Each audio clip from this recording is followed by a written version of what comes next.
దేవుని బిడ్డలారా, ఒక బాలునికి దేవుడు చెప్పినటువంటి మాట ఏంటంటే, నేను నీకు తోడై ఉన్నాను. ఒక బాలునికి దేవుడు చెప్పినటువంటి మాట. ఈరోజు ఉపవాసం ఉంటున్నటువంటి మనకు దేవుడిచ్చేటువంటి మాట ఏంటంటే, నేను నీకు తోడుగా ఉంటాను. ఒక బాలునికే కాదు ఈరోజు ఉపవాసం ఉండి ప్రార్థనలో గడుపుతున్నటువంటి మనకు దేవుడిచ్చేటువంటి మాట ఏంటంటే, నేను నీకు తోడై ఉన్నాను. ఒకటి, దేవుడు ఎందుకు తోడుగా ఉంటాడు? మొదటి రోజు దేవుడు మనతో మాట్లాడాడు, విడిపించుటకు దేవుడు తోడుగా ఉంటాడు. విడిపించుటకు దేవుడు తోడుగా ఉంటాడు. రెండవదిగా దేవుడు ఎందుకు తోడుగా ఉంటాడు అంటే, అరణ్యములో ఆశీర్వదించుటక. నిన్నటి దినాన మనం చూసాం, అరణ్యంలో ఆశీర్వదించడానికి దేవుడు తోడుగా ఉంటాడు. ఈ రెండు విషయాలు ప్రభు మనతో మాట్లాడాడు. ఈ రెండు విషయాలు 7 రోజుల్లో 7 విషయాలు ప్రభు మన ఎదురు తీసుకురాబోతున్నాడు. దీన్ని మన జీవితాలకు మనం అన్వయించుకోవాలండి. వాక్యం విని వెళ్ళిపోవడం కాదు. మొదటి రోజు వాగ్దానం ఇచ్చావు, తోడుగా ఉండి విడిపిస్తానన్నా, విడిపించు ప్రభా. ఆ సందేశంలో ఉండే పాయింట్స్ మీకు కావాలి అంటే యూట్యూబ్లో సందేశం ఉంటుంది, మీరు చూడండి, లైవ్లో చూస్తున్నటువంటి దేవుని బిడ్డలారా. రెండవదిగా దేవుడు ఎందుకోసం తోడుగా ఉంటాడు? అరణ్యంలో ఆశీర్వదించడానికి. నిన్నటి దినాన మనం చూసాం, ఇస్సాకు అరణ్యంలో ఉండగా దేవుడు ఇస్సాకును అరణ్యములో ఆశీర్వదించాడు. దేవుడు తోడుగా ఉంటే అరణ్యం అనేటువంటిది ఆటంకం కాదు, అరణ్యం అనేటువంటిది అడ్డుబండ కాదు, అరణ్యం అనేటువంటిది అరణ్య రోదన కాదు, అరణ్యం అనేటువంటిది ఆశీర్వాదంగా దేవుడు మార్చగలడు. ఈరోజు దేవుడు మరొక విషయాన్ని మనకు తెలియజేయాలని ఆశపడుతున్నాడు. నేను నీకు తోడై ఉన్నాను. ఎందుకు ప్రభువా తోడుగా ఉంటావు? ఏం చేయడానికి తోడుగా ఉంటావు? చిన్నపిల్లలకు రాత్రి అవుతుండగానే తల్లి తోడుగా ఉండాలి. ఎందుకు? భయం వేస్తుంది కాబట్టి. లేదా వేరే ప్రాంతానికి వెళ్ళినప్పుడు తెలిసిన వారు తోడుగా ఉండాలి, ఎందుకంటే తల్లిదండ్రులకు దూరంగా ఉంటారు కాబట్టి, లేదా కుటుంబానికి దూరంగా ఉంటారు కాబట్టి. మరి ఇక్కడ దేవుడు అంటున్నాడు, నేను నీకు తోడై ఉన్నాను. చూడండి, బైబిల్లో వ్రాయబడింది, నేను మీకు కాదు, నేను నీకు తోడై ఉన్నాను. It's not a group promise, it's an individual promise. వ్యక్తిగతమైనటువంటి వాగ్దానాన్ని దేవుడు ఇక్కడ అనుగ్రహించినట్టుగా మనం చూస్తాం. వాక్యాన్ని వింటున్నటువంటి దేవుని బిడ్డలారా, మరి ఎందుకోసం దేవా నువ్వు తోడుగా ఉంటావు? ఏం చేస్తావు తోడుగా ఉండి? అదే ఆదికాండం నిన్నటి దినాన చదివినటువంటి వాక్య భాగంలో నుంచే ప్రభు మనతో మాట్లాడాలని కోరుతున్నాడు. అధ్యాయం అదే కానీ వచనం వేరుగా ఉంటుంది. ఆదికాండం 21వ అధ్యాయం 22వ వచనం. ఆ కాలమందు అబీమెలెకును అతని సేనాధిపతి అయిన ఫికోలును అబ్రహాముతో మాట్లాడి, నీవు చేయు పనులన్నిటిలోనూ దేవుడు నీకు తోడై ఉన్నాడు గనుక. ఎక్కడ దేవుడు తోడుగా అంట? బైబిల్ చెప్తుంది, దేవుని యొక్క వాక్యం చెప్పేటువంటి మాట ఏంటంటే, నీవు చేయు పనులన్నిటిలో దేవుడు నీకు తోడై ఉన్నాడు. దేవుని బిడలారా, ఈరోజు 3వ విషయాన్ని దేవుడు అంటున్నాడు, నువ్వు చేసే పనులున్నాయి, ఆ పనుల్లో నేను తోడుగా ఉంటాను. ఎంత విచిత్రమైనటువంటి మాట అండి. ఇప్పుడు నేను ఒక చోట ఉద్యోగం చేస్తున్నాను అనుకో, మా నాన్న తోడుగా ఉండడండి, మా అమ్మ తోడుగా ఉండడు. ఒకవేళ మీరు ఎక్కడైనా ఏదైనా ఒక పని చేస్తున్నారు అనుకుందాం, అంటే ఉదాహరణకి అనుకుందాం, ఇంటిలో వంట పని చేస్తున్నారు, ఇంట్లో వాళ్ళందరూ మీ చుట్టూ ఉంటారా? మా మమ్మీ ఏం చేస్తుందో, నా భార్య ఏం చేస్తుందో తోడుగా ఉంటారా? ఎవరు ఉండరండి. అంటే పనుల దగ్గర తోడుగా ఉండడం అనేటువంటిది ఉండదు. కానీ దేవుడు అంటున్నాడు, నీవు చేయు పనులన్నిటిలోనూ, నీవు చేసేటువంటి పని ఏదైనా సరే, ఇర్రెస్పెక్ట్ ఆఫ్ ద వర్క్, ఆ పనికి సంబంధం లేకుండా, I will be with you in your works, నీ యొక్క పనిలో నేను నీకు తోడుగా ఉంటాను. దేవుని బిడ్డలారా, అసలు ఎవరన్నారు ఈ మాట? అబ్రహామును చూచి అబ్రహాము జీవితంలో దేవుడు తోడుగా ఉండడం అనేటువంటిది 2 వ్యక్తులు చూశారండి. వాళ్ళిద్దరూ మాట్లాడుతున్నారు. ఎవరు వారు? చూడండి, ఆదికాండం 21వ అధ్యాయం 22వ వచనం. ఆ కాలమందు అబీమెలెకును అతని సేనాధిపతి అయిన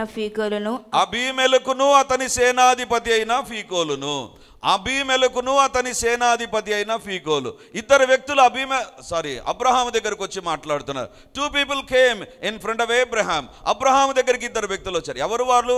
దారిన పోయే దానయ్యలా? కాదు. లేకపోతే పని బాట లేనటువంటి బేకార్ క్యాండిడేట్సా? కాదు. అబీమెలెకు బైబిల్లో వ్రాయబడింది, అతడు రాజు. చూడండి, ఆదికాండం 20వ అధ్యాయం 2వ వచనం. అప్పుడు అబ్రహాము తన భార్య అయిన శారాను గూర్చి ఈమె నా చెల్లెలని చెప్పాను గనుక గెరారు రాజైన అబీమెలెకు. ఎవరండి అబీమెలెకు? గెరారు రాజు. గెరారు ప్రాంతానికి రాజుగా ఉంటున్నాడు. గెరారు ప్రాంతంలో రాజుగా పరిపాలన చేస్తున్నాడు. అతడు అతని సేనాధిపతి ఇద్దరు వచ్చి ఏమని చెప్తున్నారు తెలుసా? అబ్రహాముతో మాట్లాడి, ఇప్పుడు ఆదికాండం 21:22 చూడండి. ఆ కాలమందు అబీమెలెకును అతని సేనాధిపతి అయిన ఫీకోలును అబ్రహాముతో మాట్లాడి, నీవు చేయి పనులన్నిటిలోనూ దేవుడు నీకు తోడయ్యున్నాడు. ఏంటండి, రాజు సేనాధిపతి ఇద్దరు ఏమి గమనిస్తున్నారు తెలుసా? వేరే రాజులు ఏమైనా యుద్ధానికి వస్తారా? అది కాదు. మా రాజ్యాన్ని మేము ఎట్లా పరిపాలించాలి? అది కాదు. అబ్రహామును స్టడీ చేస్తున్నారు. ఏంటి, అబ్రహాము జీవితంలో ఆశీర్వాదాలు ఉన్నాయి. అతని భార్యను నేను తెచ్చుకుంటే దేవుడు వచ్చి మాట్లాడతాడు. అతని భార్య నా ఇంట్లో ఉంటే నా ఇంట్లో వాళ్ళ గర్భాలన్నీ మోయబడతాయి. Who is this Abraham? ఎవరి అబ్రహాము? అబ్రహాముకు దేవుడు తోడుగా ఉన్నాడు. ఎక్కడ తోడుగా ఉన్నాడు? అతని చేతి పనులన్నిటిలో. అబ్రహామా, నీవు చేయు పనులన్నిటిలో దేవుడు నీకు తోడుగా ఉండడం మేము గమనిస్తుంటున్నాం.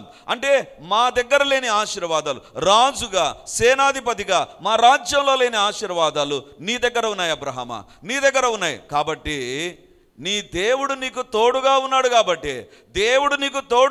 కాబట్టి నీ చేతి పనులన్నిట్లో. ఆదికాండం 21:22. ఆదికాండం, ఇప్పుడు కొత్తగా జాయిన్ అయిన వారి కోసం ఈ రిఫరెన్స్ చెప్తున్నాను. ఆదికాండం 21:22. ఈరోజు మనం ధ్యానించే వాక్యం అదే. ఆ కాలమందు అబీమెలెకును అతని సేనాధిపతి అయిన ఫీకోలును ఇద్దరు వ్యక్తులు వచ్చారు, నిలబడి అబ్రహాముతో అంటున్నారు, Abraham, you are really blessed, your work of your hands, నీ చేతి పనిని దేవుడు ఆశీర్వదిస్తున్నాడు. అబ్రహామా, దేవుడు ఆశీర్వదిస్తున్నాడు. దేవుడు నీకు తోడుగా ఉన్నాడు కాబట్టి నీ పనులన్నీ ఆశీర్వదించబడ్డాయి. బైబిల్లో వ్రాయబడింది. ఇప్పుడు అంటే ఈ మాట అనేది 21:22. ఆ కాలమందు, ఏదో ఒక కాలాన్ని గురించి వారు మాట్లాడుతున్నారు. ఏ కాలం అది? ఎండాకాలం, వర్షాకాలం కాదు. మొదటి వచనాన్ని మీరు చూస్తే, దేవుడు శారాను దర్శించాడు. శారాను దర్శించిన తర్వాత 9 నెలలకు శారా ఇస్సాకుకు జన్మనిచ్చింది. ఇస్సాకుకు జన్మనిచ్చిన తర్వాత ఆ కాలమందు, ఇందాక నేను చూపించాను 20వ అధ్యాయంలో ఇదే అబీమెలెకు రాజు శారైని తీసుకొని వెళ్ళాడు. 21వ అధ్యాయంలో శారాకు దేవుడు సంతానం ఇచ్చాడు అబ్రహాము ద్వారా. అంటే 20వ అధ్యాయము నుంచి ఈ యొక్క 22వ వచనం వరకు, ఆదికాండం 21:22 వరకు 9 నెలలు, మినిమం ఆఫ్ 9 months. అంటే శారా గర్భవతి డెలివరీ అయ్యే టైంకి 9 నెలలు. ఇక ఎంత కాలమో ఆ కాలం అంతటిని వీళ్ళు స్టడీ చేస్తుంటున్నారు. ఒక రోజు కాదు, 2 రోజులు కాదు, 3 రోజులు కాదు, 3 నెలలు కాదు, 9 నెలలకు పైబడిన కాలం ఈ యొక్క అబీమెలెకు అతని సేనాధిపతి ఫీకోలు వీళ్ళిద్దరూ స్టడీ చేస్తుంటున్నారు. అబ్రహాం ఎవరు ఈ అబ్రహాము? ఒంటరిగా వచ్చాడు, భార్యతో వచ్చాడు, ఆశతో వచ్చాడు. దేవుడు ఇతన్ని దీవిస్తుంటున్నాడు. ఎవరు ఈ వ్యక్తి? ఎందుకు ఇంతగా దీవించబడుతున్నాడు? And they came to conclusion, దేవుడు ఇతనికి తోడుగా ఉన్నాడు. హల్లెలూయా. ఈరోజు దేవుడు మనతో మాట్లాడేటువంటి మాట ఏంటంటే, నీ దేవుడు ఎందుకు నీకు తోడుగా ఉంటాడంటే, నీ చేతి పనులన్నిటినీ ఆశీర్వదించడానికి, నీ చేతి పనులన్నిటినీ దేవుడు దీవించడానికి, నీ చేతి పనులన్నిటిలో నీవు నువ్వు చేసే ప్రతి పని దీవించబడును గాక అని దేవుడు నీ దగ్గర ఉండి మాట్లాడతాడు, నీ దగ్గర ఉండి దీవిస్తాడు. దేవుని బిడ్డలారా, దేవుడు తోడుగా ఉంటే ఏమవుతుందంట? చేతి పనులన్నీ ఆశీర్వదించబడతాయంట. ఇప్పుడు నా సందేశాన్ని ప్రారంభిస్తుంటున్నా. దేవుడు తోడుగా ఉంటే చేతి పనులు ఆశీర్వదించబడతాయి. అంతేగాని చేతిలో పని లేకుండా ఉండే వారిని దేవుడు ఆశీర్వదించాడు. నీ చేతిలో ఏముండాలి తెలుసా? ఏదో ఒక పని ప్రతిరోజు ఉండాలి, ఏదో ఒక పని ఉండాలి. నువ్వు పని చేసే వ్యక్తిగా ఉండాలి, వేస్ట్గా మన సమయాన్ని గడిపేటువంటి వ్యక్తిగా ఉండకూడదు. అబ్రహాము బైబిల్లో వ్రాయబడింది, అతడు మిగుల ఆస్తిపరుడు. ఆదికాండం 12వ అధ్యాయంలో ఈ యొక్క 21వ అధ్యాయంలోనికి వచ్చినప్పుడు అతనికి ఆస్తి ఉంది, కానీ దేవుడు ఇంకా దీవించాలని పని చేస్తూ ఉంటున్నాడు. దేవుడు ఎందుకు అబ్రహామును ఆశీర్వదించాడంటే, అబ్రహాము అబ్రహాము ఆల్రెడీ ఆస్తిపరుడు, తన ప్రాంతాన్ని వదిలిపెట్టినప్పుడే ఆస్తిపరుడు. కానీ అతడు తన చేతి పనుల విషయంలో దేవుని సహాయాన్ని కోరాడు. దేవా, I should be blessed in my works. నా చేతి పనుల్లో నేను దీవించబడాలి. దేవుడు అబ్రహామును ఆశీర్వదించాడు. నీ జీవితంలో నీవు సమయాన్ని దుర్వినియోగం చేయడం, ఖాళీగా ఉండడం దేవుని చిత్తము కానే కాదు. దేవుని చిత్తము కానే కాదు. You must engage your self. ఏదో ఒక పని నీ చేతిలో ఉండాలి. అది ఇంటి పనా, వంట పనా, లేకపోతే దేవుడు నీకు ఇచ్చినటువంటి ఉద్యోగమా, వ్యాపారమా, somewhere or other, you must be a working person. నీవు పని చేసే వ్యక్తిగా ఉండాలి. నిన్నటి దినాన ఒక వ్యక్తి నా దగ్గరికి వచ్చి అన్న ప్రార్థన చేయండి. దేని విషయం అంటే, ఎవరు వాళ్ళ బంధువు, ఒకవేళ వాళ్ళు ఇప్పుడు లైవ్లో జాయిన్ అయ్యి ఉండవచ్చు, బెంగళూరులో ఉండేటువంటి వాళ్ళ రిలేటివ్స్ గురించి మాట్లాడడానికి వచ్చాడు. ఆ తర్వాత నా కోసం ప్రార్థన చేయండి అని అడిగాడు. నేను అడిగాను, దేనికోసం ప్రార్థన చేయాలి అన్న? సంపాదిస్తుంటున్నాను కానీ సరిపోవడం లేదు అన్నాడు. నేను అడిగాను, మీ మిస్సెస్ ఏం చేస్తుంది? ఏం చేయదన్నా, ఇంట్లో ఉంటుందన్నా అన్నాడు. ఏం చదివింది అన్న? తను డిగ్రీ వరకు చదివిందన్న. మరి డిగ్రీ వరకు చదివితే నీకు ఎంతమంది పిల్లలు అని అడిగాను. అతను అన్నాడు, 2 పిల్లలు. ఏం చదువుతున్నారు అని అడిగాను. వాళ్ళు ఒకరు 5, ఒకరు 6వ తరగతి అన్నారు. Sorry, 2nd class and 4th class. మరి 2 పిల్లలు ఉన్నారు, వారికి ఎంత ఫీజు అని కానీ ఇన్ని వేల రూపాయలు ఫీజు. మరి నీ జీతం అంతా దానికంటే జీతము కంటే స్కూల్ ఫీజే ఎన్నో రెట్లు అధికంగా ఉంది. నేను అడిగాను, మరి నీ భార్య డిగ్రీ చదివిందన్నావు కదా, మరి ఇంతకాలం ఎందుకు పని చేయలేదు అని అడిగాను. అదేనా, ఈరోజు బుద్ధి వచ్చిందన్నా, ఈరోజు నాకు గుణపాఠమైందన్నా, నా భార్యను ఇంట్లో పెట్టుకుందాంలే అనుకున్నాను, కానీ ఖర్చు విపరీతంగా పెరిగిపోయింది. ఇప్పుడు చేర్పించాను. నేను you have done excellent work, నువ్వు శ్రేష్టమైన పని చేసావు. బైబిల్ చెప్పేటువంటి మాట ఏంటంటే, నీ చేతికి ఒక పని ఉంది, ఒక చదువు దేవుడు ఇచ్చాడు. ఆ చదువు తర్వాత నీ చేతిలో ఒక పని ఉండాలి. లేదా నీవు ఒక తల్లిగా, ఒక తండ్రిగా ఉన్నావు, నువ్వు పని చేసే వ్యక్తిగా ఉండాలి. ఒకవేళ కుమారుడుగా ఉన్నావు, ఇంటిలోనైనా బయటనైనా పని చేసే వ్యక్తిగా ఉండాలి. దేవుడు అంటాడు, అప్పుడు నీ చేతి పనులను దీవిస్తా, నీ చేతిలో ఉండేటువంటి పనిని దీవిస్తా. అంతేగాని నీవు పని లేనటువంటి చేతులు కలిగిన వ్యక్తి అయితే I will not bless that hands, ఆ చేతులు నేను దీవించను. God cannot bless nothing. సింపుల్గా చెప్తాను, దేవుడు ఏమి లేకపోయిందా దేవుడు దీవించాడు. నా చేతుల్లో ఏమి లేవు ప్రభా, అయినా దీవించు ప్రభా అంటే దేవుడు అంటాడు, what is there in your hand, show me, I will bless it. నీ చేతుల్లో ఏముందో చెప్పు, దాన్ని బట్టి నేను దీవిస్తా. ఆల్రెడీ ఆదికాండం 12వ అధ్యాయం ప్రకారము ఏబ్రహాం ఇస్ రిచ్ పర్సన్. ఆదికాండం 12వ అధ్యాయం ప్రకారము అబ్రహాము ఆశీర్వదించబడినటువంటి వ్యక్తి. కానీ దేవుని దగ్గర అతని చేతి పనులను గూర్చి అతడు ప్రార్థన చేస్తున్నాడు. అందుకే దేవుడు అతను ఆశీర్వదించాడు. వాక్యాన్ని వింటున్నటువంటి దేవుని బిడ్డలారా, దేవుని యొక్క వాక్యం చెప్తుంది, God is a working God. Bible ఏ రకంగా స్టార్ట్ అవుతుంది తెలుసా? ఆది యందు దేవుడు భూమి ఆకాశమును సృజించెను, భూమి నిరాకారంగాను శూన్యముగాను ఉండెను. దేవుడు ఇక పని మొదలు పెట్టాడు. భూమిని రెడీ చేసేటువంటి పని, భూమిని నింపే పని, భూమి కొరకు తయారు చేసేటువంటి పని, భూమి కొరకు దేవుడు సృష్టించే పని. దేవుడు 6 రోజులు పని చేశాడండి. దేవుడు పని చేశాడు. దేవుని బిడ్డగా నీవు నేను పని చేయాలి. దేవుని బిడ్డగా నీవు నేను ఏదో ఒక పని చేస్తూనే ఉండాలి.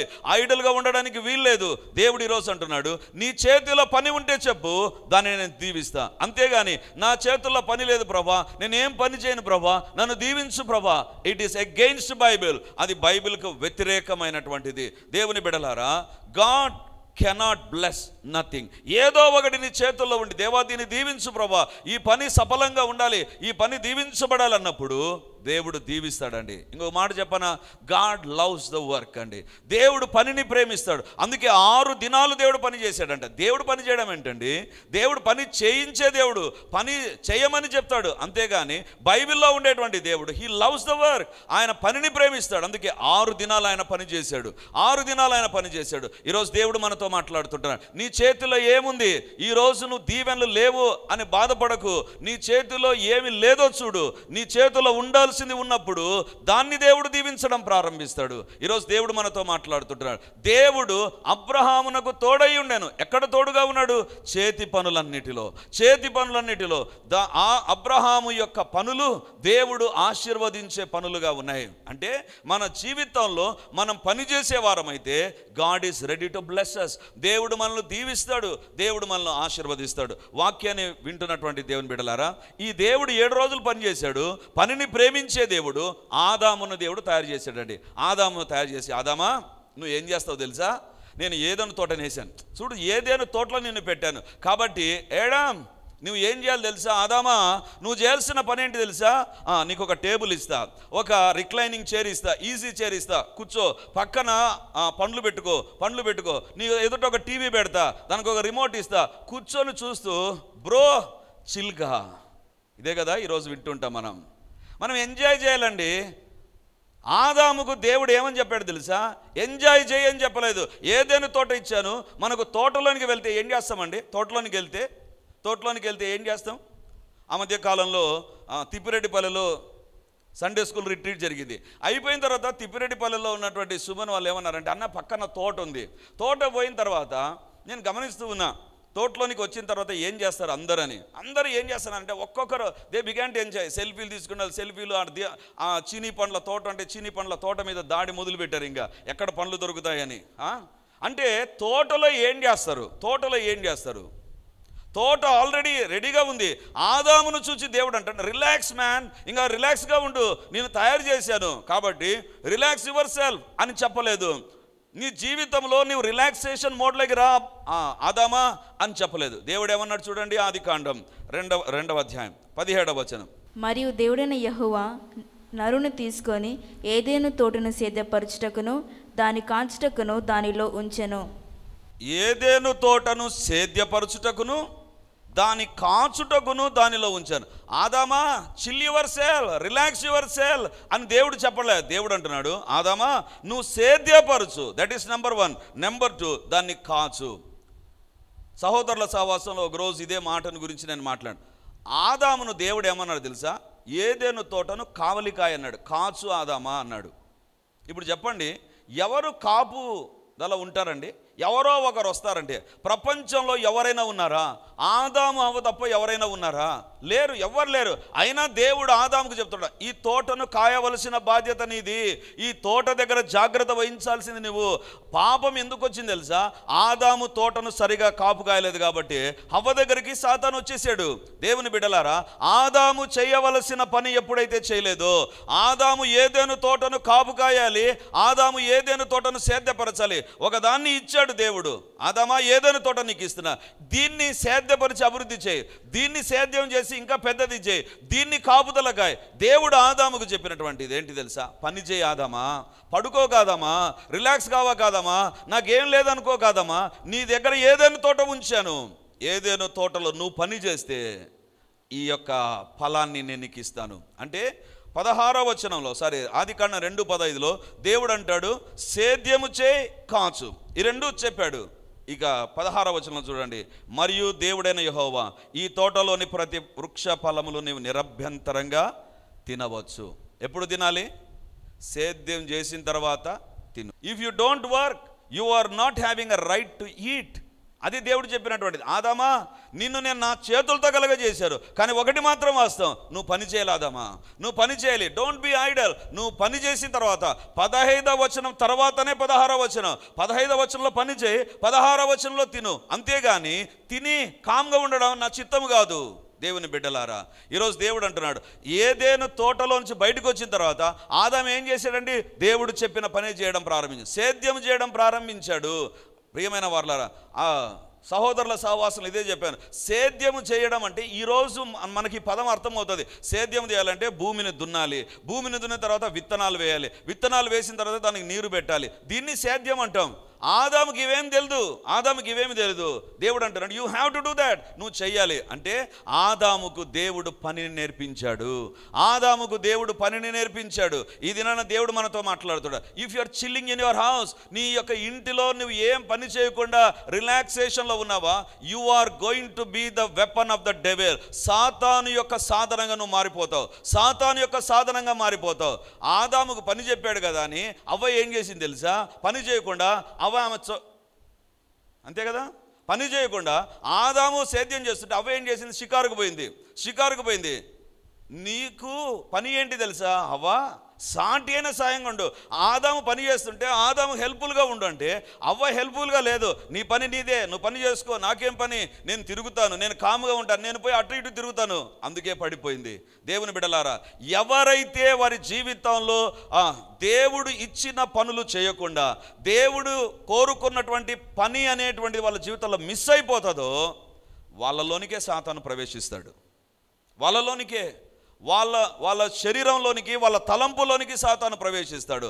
అందరూ యుద్ధం చేస్తూ ఉంటే దావీదు ఏం చేశాడు? సాయంత్రం వరకు నిద్రపోయి సాయంత్రం లేచి మిద్దెపైకి పోయాడు. అందుకే సాతాను అనుకున్నాడు, నువ్వు పని చేయడం లేదా, నీకోసం నేను పని చేస్తా, నీకోసం నేను పని చేస్తా. దేవుని బిడ్డలారా, ఈరోజు దేవుడు మనతో మాట్లాడు. దేవుని బిడ్డకు ఉండవలసిన లక్షణం ఏంటి తెలుసా? దేవుడు పనిని ప్రేమిస్తాడు, దేవుడు పని చేస్తాడు.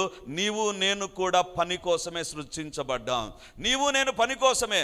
ఒకవేళ దేవుని చిత్తంలో పని లేకపోతే, దేవుని చిత్తంలో పని చేయడం అనేటువంటిది లేకపోతే మనకు చేతులు ఉండేవి కావు, ఓన్లీ నోరు మాత్రమే ఉండేది. ఎందుకు? పని చేయాల్సిన దానికి చేతులు కదా, పని చేయడానికి కావాల్సింది కాళ్ళు కదా. కాబట్టి దేవుడు ఏం చేయాలి? ఓన్లీ తలను మాత్రం, కడుపు మాత్రం పెట్టి రెడీ చేయాలి. దేవుడు అలా డిజైన్ చేయలేదు మనల్ని దేవుడు ఎలా డిజైన్ చేశాడు తెలుసా? We are for a work. మనము పని కోసం దేవుడు ఏర్పాటు చేశాడు. ఈరోజు దేవుడు అంటున్నాడు, అబ్రహామును చూచి అబీమెలకు అతని సైనాధిపతి చెప్పేటువంటి మాట, నీ దేవుడు నీ చేతి పనులన్నిటినీ దీవిస్తూ ఉన్నాడు. నీ చేతుల పనిని చూచాడు నీ దేవుడు, ఆశీర్వదించాడు. ఈరోజు అడుగుతుంటున్నాను దేవుని సేవకునిగా, నీవు చేసేటువంటి పని ఏముంది? నువ్వు చేసే పని ఏముంది? ఆ చేతి పని దేవునికి అప్పగించావా? అప్పగిస్తే ఆ చేతి పనిలో దేవుడు దీవించాడా? దీవించకపోతే ఈరోజు దేవుని దగ్గర మనం ప్రార్థన చేద్దాం. అసలు దేవుని బిడ్డకు ఉండవలసిన లక్షణం ఏంటి తెలుసా అండి? బైబిల్లో మీరు గమనిస్తే తెస్సలోనికైలకు రాసిన 2వ పత్రిక 3వ అధ్యాయం 10వ వచనం, 11, 12 వచనాలు అందరం తీసి చదువుదాం. మరియు మేము నీ యొద్ద ఉన్నప్పుడు ఎవడైనను పని చేయనోళ్ళని ఎడల వాడు భోజనం చేయకూడదని మీకు ఆజ్ఞాపించితిమి కదా. మీలో కొందరు ఏ పని చేయక పరుల జోలికి పోవచ్చు అక్రమంగా నడుచుకొనుచున్నారని వినుచున్నాము. అట్టివారు నెమ్మదిగా పని చేయొచ్చు సొంతంగా సంపాదించుకొనిన ఆహారం భుజింపవాలని మన ప్రభువుని యేసుక్రీస్తు పేరిట వారిని ఆజ్ఞపూర్వకంగా హెచ్చరించుచున్నాము. ఏం ఆజ్ఞ ఉందంట? దొంగిలినము 10 ఆజ్ఞల్లో ఈ ఆజ్ఞలు ఉన్నాయి. ఇప్పుడు దేవుడు అంటున్నాడు, పౌలు ద్వారా ఒక కొత్త ఆజ్ఞ రిలీజ్ చేశాడు. ఏంటి ఆ ఆజ్ఞ తెలుసా? అట్టివారు నెమ్మదిగా పని చేయొచ్చు. పని లేని వారు ఏం చేయాలంట? నెమ్మదిగా పని చేయ. తొందరపడి పని వద్దు, తొందరపడే పనులొద్దు, తొందరతో పనులు చేయవద్దు, హడావుడిగా పని చేయవద్దు, సగం పనులు చేయవద్దు. దేవుడు అంటున్నాడు సంఘంలో, తెస్సలోనికలో ఉండేటువంటి సంఘానికి పౌలు చెప్పే మాట, అట్టివారు నెమ్మదిగా పని చేయొచ్చు, సొంతముగా సంపాదించుకున్న ఆహారం భుజింపవలెను. అమ్మ, ఎంత భయంకరమైన మాట! సొంతముగా సంపాదించిన ఆహారాన్ని భుజించాలంట. ఇది ఆజ్ఞ.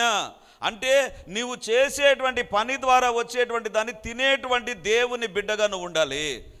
దేవుని బిడ్డగా నువ్వు ఉండాలి. ఇది నాన్న ప్రభుత్వాలు పథకాలు పెట్టి ఏవేవో చేస్తుంటున్నాయి, కానీ దేవుని యొక్క వాక్యంలో ఆజ్ఞ ఒకటి ఉంది. ఏంటి ఆజ్ఞ తెలుసా? సొంతముగా సంపాదించుకొనుచు, సొంతముగా పని చేయొచ్చు. ఈరోజు మన పనులు ఇతరుల పైన ఆధారపడి వాళ్ళు ఇచ్చే దానితో తినేటువంటి వ్యక్తులుగా ఉండకూడదు. మన జీవితాల్లో కష్టపడి పని చేసే వారంగా ఉండాలి. ఏదో ఒక పని మనం చేసేటువంటి వారంగా ఉండాలి. దేవుడు సేవకు పిలిచిన తర్వాత సేవకు ముందు నేను పనిచేసేటువంటి కాలేజీలో మేము ఖచ్చితంగా కష్టపడి పనిచేసేటువంటి వారం. ఎప్పుడు కూడా పనిని నిర్లక్ష్యం చేయలేదు. దేవుడే మాకు సాక్షి. దేవుని సన్నిధిలో నిలబడి చెప్తుంటున్నాను నేను. దేవుడే సాక్షి దీనికి. దేవుని బిడ్డలారా, రెండవదిగా సేవకు వచ్చిన తర్వాత ఫస్ట్లో కొంతమంది పనికి టీం వాళ్ళను ఏర్పాటు చేశాను. ఆ తర్వాత నాకు అనిపించింది నేను పని చేయాలి, నేను ఎక్సెస్ ఆఫ్ వర్క్ చేయాలి. నా ఉద్యోగాన్ని రాజీనామా చేసింది దేవుని కోసం. ఇప్పుడు దేవుని పని ఎంత ఎక్కువ చేయాలనో అంత ఎక్కువగా నేను చేయాలి. దేవుని బిడ్డలారా, ప్రతి పనిలో నేను ఇన్వాల్వ్ అవుతాను. ప్రతి పని ఎందుకు తెలుసా? I must work. పగలున్నంత వరకే పని చేయవలను. రాత్రి వచ్చుచున్నది, ఒక సమయం వస్తుంది, you will not be allowed to work. దేవుని పని చేయడానికి ఏమాత్రం అవకాశం ఉండదు. దేవుని బిడ్డలారా, దేవుని యొక్క ఆజ్ఞపూర్వకమైన హెచ్చరిక ఇది. బైబిల్లో ఆజ్ఞ కొన్ని సందర్భాల్లో కనపడుతుంది, హెచ్చరిక ఉంటుంది. కానీ ఒకే ఒక వచనాలు రెండు ఉన్నాయి. ఆజ్ఞ ఉంది, హెచ్చరిక ఉంది. There is a commandment and there is a warning. There is a alarming. ఏంటి తెలుసా? నీవు నెమ్మదిగా పని చేయొచ్చు, సొంతముగా సంపాదించుకుని ఆహారమును భుజించుచుండవలెను. అంటే దేవుడు చెప్పే మాట ఏంటి తెలుసా? మనము పని చేసే దేవుని బిడ్డలంగా ఉండాలి. పని చేయని దేవుని బిడ్డలుగా కాదు, పని చేసే దేవుని బిడ్డలుగా ఉండాలి. అబ్రహాము ఆస్తిపరుడు అయినా 12వ అధ్యాయంలో ఆస్తి ఉన్నా కూడా 21వ అధ్యాయంలో అబీమెలెకు అంటున్నాడు, నీ చేతి పనులను నేను దీవించడం చూస్తున్నాను, ఎందుకంటే దేవుడు నీకు తోడుగా ఉన్నాడు. దేవుడు ఎందుకు తోడుగా ఉన్నాడు? అబ్రహాము చేతిలో పని ఉంది. అబ్రహాము చేతి పని గురించి అబ్రహాము ప్రార్థన చేస్తున్నాడు. ఈరోజు మన చేతుల్లో ఏం పని ఉంది? ఈరోజు దేవుడు అడుగుతుంటున్నాడు, పని లేని వ్యక్తులుగా ఉన్నామా? పని చేయించే వ్యక్తులుగా ఉన్నామా? పనిని తప్పించుకునే వ్యక్తులుగా ఉన్నామా? We will not be called as a Christians. మనం దేవుని బిడ్డలం కాదు. We have to work. మనం చేయవలసిన పనులు. I'm not talking about elderly people, ముసలోళ్ళని గురించి నేను చెప్పడం లేదండి. పని చేయగలిగిన వారిని గురించి దేవుడు మాట్లాడుతున్నాడు. You can do it for the lord. దేవుని కోసం పని చేయి. ఎందుకు తెలుసా? దేవుడు పనిని ప్రేమించినటువంటి వ్యక్తి, పనిని చేసినటువంటి వ్యక్తి, పనిని భూలోకంలో ప్రారంభించినటువంటి వ్యక్తి ప్రభు. దేవుడు అంటున్నాడు, I'm the God who loves the work and who bless the work. నేను పనిని ప్రేమిస్తాను, పనిని దీవిస్తాను. ఇంకొక మాట చెప్పాలంటే, if no work is there, no blessing will be there. పనే లేదా, ఆశీర్వాదాలు కూడా ఉండవు. ఆశీర్వాదాలు కూడా ఉండవు. పని లేకపోయిందా, ఆశీర్వాదాలు కూడా. అబ్రహాము పని చేశాడు కాబట్టి దేవుడు ఆ పనిని ఆశీర్వదించాడు. ఆదాము పని చేశాడు కాబట్టి భూలోకంలో సేద్యం అనేటువంటిది, అగ్రికల్చర్ అనేటువంటిది ప్రారంభమైంది. దేవుని బిడ్డలారా, ఈరోజు నీవు నేను ఏం పని చేయనటువంటి వ్యక్తులమైతే ఈరోజు వాక్యం వెలుగులో సరి చేసుకుందాం. ఈరోజు దేవుని అడుగుదాం, ప్రభా నేను చేయవలసిన పనులు చేయలేకపోయాను ప్రభా, చేయవలసిన పనుల విషయంలో నేను నిర్లక్ష్యం వహించాను ప్రభా, నా చేతికి వచ్చిన పని నేను కాదన్నాను ప్రభా, నా చేతికి వచ్చిన పని నేను దుర్వినియోగం చేశాను ప్రభా. దేవుని ఎదుట మన పనుల విషయంలో దేవుని దగ్గర క్షమాపణ కోరుదాం. ఈరోజు ఆశీర్వాదాలు లేకపోవడానికి ఇది ఒక కారణమేమో. పరీక్షించుకోమని ప్రభు కోరుతూ ఉన్నాడు. పరీక్షించుకోమని ప్రభు కోరుతూ ఉన్నాడు. దేవుని బిడ్డలారా, what we can do, let us do it. మనం చేయవలసిన పనులు మనం చేద్దాం.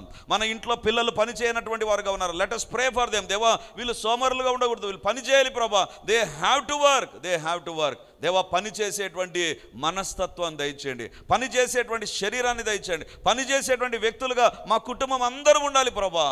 దేవుని బిడ్డలారా, దేవుడు మనతో మాట్లాడుతుంటున్నాడు. శరీరాన్ని కదపకపోయినప్పుడే అనారోగ్యం వస్తుంది. శరీరాన్ని కదుపుతూ పని చేస్తే ఆరోగ్యమే ఉంటుంది. మరి దేవుని దీవెనలు రావాలి, దేవుని ఆశీర్వాదాలు రావాలంటే నీ చేతిలో పని ఉందా లేదా? పని లేకపోతే ఆశీర్వాదాలు కూడా లేవు. If there is no work, there is no blessing. Hallelujah. దేవానికి స్తోత్రం. ప్రతి ఒక్కరం అడుగుదాం. ఈ విషయంలో ప్రార్థించలేదు, ఈ విషయంలో మనం సిన్సియర్గా లేవు, సీరియస్గా మన ప్రార్థనలు లేవు. అందుకే కష్టార్జితం వేరొకరు అనుభవించే పరిస్థితికి వచ్చింది. ఇది మన చేతులు ఖాళీ అయిపోయాయి. దేవుని ఎదుట, ప్రభా నన్ను క్షమించు, నీ సిలువ రక్తం మమ్మల్ని కడగాలి ప్రభా, నీ సిలువ రక్తం మమ్మల్ని కడగాలి ప్రభా, నీ సిలువ రక్తం మమ్మల్ని కడగాలి. అడుగుదాం. హల్లెలూయా. దేవానికి స్తోత్రం ప్రభా. అవును తండ్రి, ఈ విషయంలో మేము ప్రార్థించలేదు ప్రభా, ఈ విషయంలో జాగ్రత్త వహించలేదు నాయన. ఈ విషయంలో తండ్రి మా చేతుల కష్టార్జితానికి తోడుగా ఉండేటువంటి దేవుని మేము మర్చిపోయాం ప్రభా. తండ్రి అసలు ఆ విషయం తెలియనటువంటి వారంగా మారిపోయాం ప్రభా. దేవా క్షమించు నాయన, క్షమించు ప్రభా. దేవా మా పనుల విషయంలో, మా ఉద్యోగాలు, వ్యాపారాలు, పరిచర్య విషయాల్లో తను ఎక్కడ నిర్లక్ష్యం, ఎక్కడ కేర్లెస్నెస్, ఎక్కడ దేవుడు ఉన్నాడన్న సత్యాన్ని మర్చిపోయి దేవుని ఇన్వాల్వ్ చేయకుండా మా అంతటా మేము పనులు చేసుకునే వ్యక్తులుగా మారిపోయి ఉంటే, యేసయ్యా నీ సిలువ రక్తం మమ్మల్ని కడుగునుగాక, నీ సిలువ రక్తం మమ్మల్ని కడుగునుగాక, నీ సిలువ రక్తం కడుగునుగాక. దేవా ఇంటి పనిలో, వంట పనిలో కూడా తోడుగా ఉండేటువంటి దేవుడవు నాయన. దేవా నిన్ను మేము ఇన్వాల్వ్ చేయలేదు ప్రభా. దేవా మమ్మల్ని క్షమించండి, నీ సిలువ రక్తం మమ్మల్ని కడుగునుగాక. దేవా ఈ విషయంలో మేము అజాగ్రత్త, నిర్లక్ష్యము, తండ్రి సోమరితనము మా జీవితంలో ఏదో సాకులను ఆధారం చేసుకొని పనులకు దూరం అయిపోయినటువంటి వారంగా ఉన్నట్లయితే నీ రక్తమే మమ్మల్ని కడుగునుగాక. ఈరోజు మాతో సూటిగా సెలవిచ్చిన మాట, నీ చేతిలో పని చూపించి నేను ఆశీర్వదిస్తానన్నా ప్రభా. దేవా దర్శించండి, మీ కార్యాలు జరిగించండి నాయన. తండ్రి ముందున్న సమయం మా ఒక్కొక్కరికి ప్రార్థనలు దీవెనకరంగా ఉంచి మహిమను పొందుమని యేసయ్య నామమందు అడుగుచున్నాను తండ్రి. ఆమేన్, ఆమేన్, ఆమేన్.